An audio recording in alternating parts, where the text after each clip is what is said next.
Listen, I've been around YNAB a while, okay? I've seen some things. All right, we're gonna talk about them. As I'm raising a baby for the first time, I'm just reminded of the simple truth that everything in life at some point has a learning curve. Babies literally have to learn how to sleep and how to roll over and how to not throw up every time they eat. Really glad we all figured that one out. Point is, not much in life happens without a little healthy trial and error first. YNAB is no different, especially if you're switching to YNAB from some other app or money philosophy that utilizes a different approach or method. Over the years, we've picked up on some of the most common hangups new users have to kind of trial and error their way through in order to reach YNAB nirvana, so let's chat about what they are and why they happen. The first common mistake we see so many new users wanting to make in YNAB is adding future paychecks to YNAB before you actually receive them. Listen, I get it. You download YNAB, you have a blast creating your first spending plan, you add your bank accounts, and then your brain just kind of goes, okay, I've got my plan for the month, now let's add all that money I'm gonna make and start funding this bad boy. But stop right there, that's not how we do it here. The key to YNAB that absolutely sets it apart from almost every other money app or method out there is that we only fund the spending plan with dollars we have in our pockets, in our bank accounts right now. Literally doesn't matter if you get paid tomorrow, that money doesn't count today. We can't spend money we don't have, right? The goal is not to create a projection of how future money should be spent in some future day whenever we get it. That's called forecasting, and it tricks us into thinking we have money to spend that we don't actually have yet. Think about it. If I'm dumping next week's paycheck into my groceries category and my mortgage category today, can I actually buy groceries? Could I actually pay the mortgage today if I needed to? I don't know if I actually have all these dollars yet, or if some of them are from that future paycheck that I won't even be getting until next week. Even if you are 100% without a doubt absolutely sure you're gonna be getting that paycheck in a few days, adding it now would not only make our spending plan untrustworthy, but completely inaccurate today. Instead, in YNAB, we're creating a real feet-on-the-ground plan with the dollars that we already have in our bank accounts, because these are the dollars we actually have to spend. I could take them to the grocery store and trade them for corn. And when that next paycheck does finally arrive, we get to take it and ask ourselves, now what do I want this money to do for me before I get paid again? With YNAB, you're never gonna wind up spending money you don't actually have because the plan was only built with dollars sitting inside your actual bank account. The second mistake we see a lot of first-timers making is thinking they have to wait until the first of the month to get started. And I get this one. That's like how most things go. Start at one, work your way up. But on the contrary, YNAB really isn't based on a 30-day system. It's based on a priority system. Instead of concerning ourselves with dates or whether or not we're able to fund a whole month of our spending plan at once, again, we ask ourselves the question, what does this money need to do for me before I get paid again? Start by funding the most important things first, eventually trickling your way down to the less important things last. If it's payday and I just entered my $2,000 paycheck, I can easily scan YNAB and ask myself, which of these categories need this money first? So I'm gonna fund my electricity bill that's due on the 4th before I choose to fund my water bill that's not due till the 27th. I'm gonna toss just 2 weeks worth of grocery money into this category for now and finish funding the rest of it with my next paycheck. Overall, I'm just gonna make sure that I have all my most important bases covered first before I start dropping money in my less important categories, like maybe my dog's daycare category or the backyard landscaping category that's really not a top priority right now. The point is,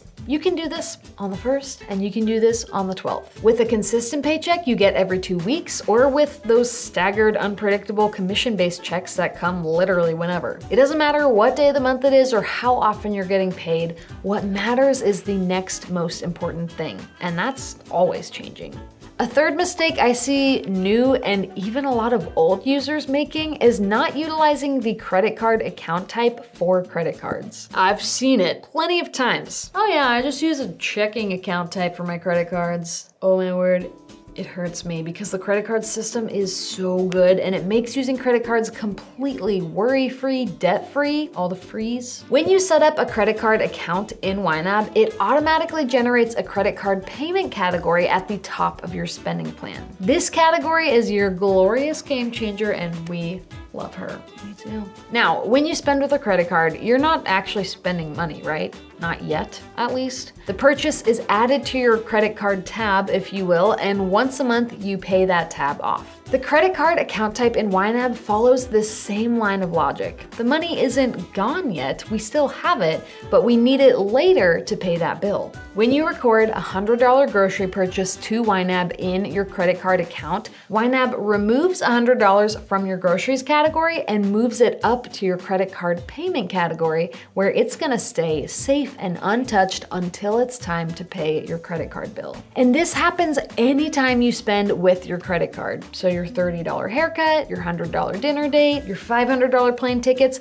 all of this money will be safely stowed away in your credit card payment category. When the credit card company charges you for the bill, you have every dollar you need ready to pay that bill in full right in your credit card payment category, meaning you can safely milk as many credit cards as you want for points and rewards without ever falling behind on payments. As you can imagine, this would be a whole load of stuff to keep track of if you just connected your credit card to a regular checking account type or cash account type. And quite frankly, I don't understand how anyone is staying on top of that. Do I even have this money? Do I not? So if you are one of these people, trust me, the credit card account type is a must.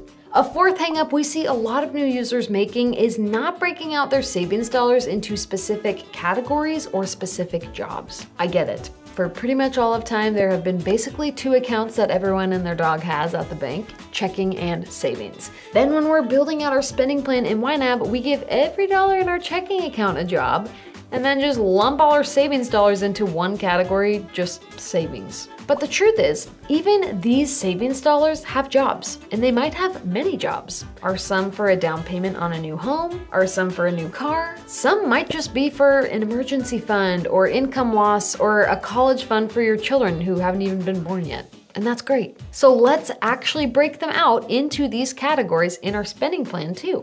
And don't worry, I heard what you just heard. Break my savings dollars out into my spending plan, but I don't want to spend them, I want to save them. I get it, but hear me out. All of our dollars are spending dollars and all of our dollars are savings dollars. If you're setting aside $50 to spend on gas this week or even tomorrow, you're saving that $50 just for gas. And if you're saving up $10,000 for a new car, you're gonna spend that $10,000 on a new car. At some point, each dollar is saved for something and each dollar is spent on something. Even if it's not for another 50 years when you spend that money by giving it to your grandkids. So what's more important than whether a dollar is a savings dollar or not is the question of what you want that dollar to do. Don't lump them all in one category with no definitive job or purpose. Name it, break it out into what you want it to accomplish. You'll be amazed at what peace and security that granularity can give you. Not so much a mistake, but can lead to a big lack in clarity and therefore overwhelm is number 5, having too few categories in your spending plan. Pre-YNAB, you might have had a spreadsheet with a line for bills, one for daily needs like food or transportation, one for savings, and one for everything else. And while this kind of simplicity initially can sound really appealing, it leads to a lot of vagueness around what our money can actually accomplish for us. So my guidelines, if you know an expense is guaranteed to happen, make a category for it. We have a water pitcher that needs its filter replaced every 3 months. Now I could categorize it to my miscellaneous category whenever it hits since it only happens a handful of times a year, but I know that expense is coming and I know down to the penny how much it costs each time. So it's not really miscellaneous at all, is it? Not even close. It's very much an expected expense, just like my monthly mortgage payment or the daycare payment. And the dent it would put in my miscellaneous category every time it hits would continue to feel like an unexpected blow to this category. I'm not super interested in that, so instead we make a category for it, drop a little money in there every month, and then when the charge finally hits, it doesn't feel like a blow at all. I have all the money I need for it right there. So if your spending plan feels like chaos, maybe you need more categories. Add that granularity in there. And probably the last mistake I see a lot of new users get hung up on is thinking that they need to have their perfect plan all laid out before they get started. Any good thing takes time. Rome wasn't built in a day or something like that. Start with what you know. You know you have a mortgage to pay each month, so add that. Utilities to keep the lights on and water running. You know you like to eat food, so make a category for that. Oh, but it's not just groceries, is it? Sometimes you like to eat out too. Take a peek at your bank account. What themes are you seeing? What expenses pop up every month? That's when you notice Disney Plus, your phone bill, Apple Care, 10 million trips to the gas station, your dog's food on subscription through Chewy. Add them. Some have consistent costs like the $65 bag of dog food, and others you just have no idea. Groceries? What's electricity cost these days? And I'd like to think we don't spend that much on eating out, but this is where I share my very scientific method of just giving it your darndest. Just give it a guess. That's probably how they built Rome too. We need 40 million bricks?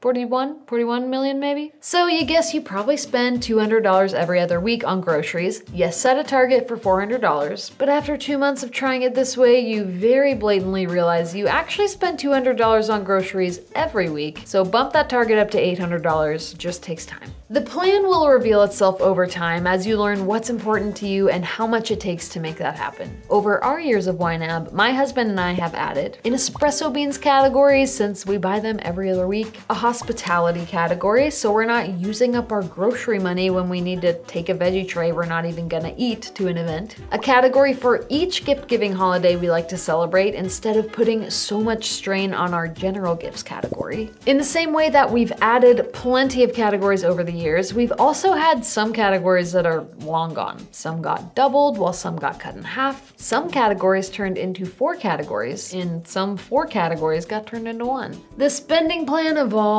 as life evolves, and once you think you've landed on the perfect plan, you're gonna be adding a whole new category group a month later. Trust me, that's just how it goes. But that's exactly why we make a plan. As someone who's been helping people learn to love how they spend their money and master YNAB here on YouTube over the last 4 years now, these are by far the most consistent hangups I see new users run into. But what's your story? What did you have to learn through the power of time and trial and error? Must know, do tell. That's all I have for today, you guys. Thank you always so much for joining me. It means a lot. I love sharing this space with you guys. Keep making YNAB great, and I will see you in the next video. Here we go, here we go. People are crazy. We rock on. I love to talk with my hand. Would you even know what I was saying if I weren't doing this? I'm really hot. Now we're cooking. I just recorded 20 minutes for you guys with no audio being recorded, so that's nice. This is fine, this is fine. I am really fine. Here we go, here we go. This is it, this is it. This is my moment, come on, come on. Dang it. Whatever, I move on. I choose to move on. Choose to move, and you just don't, okay? You don't have to do that, okay? Just happen to be do, re, mi. You're so close, Han. You got this. Be strong. This is one of those days where I'm just like, should I just start over?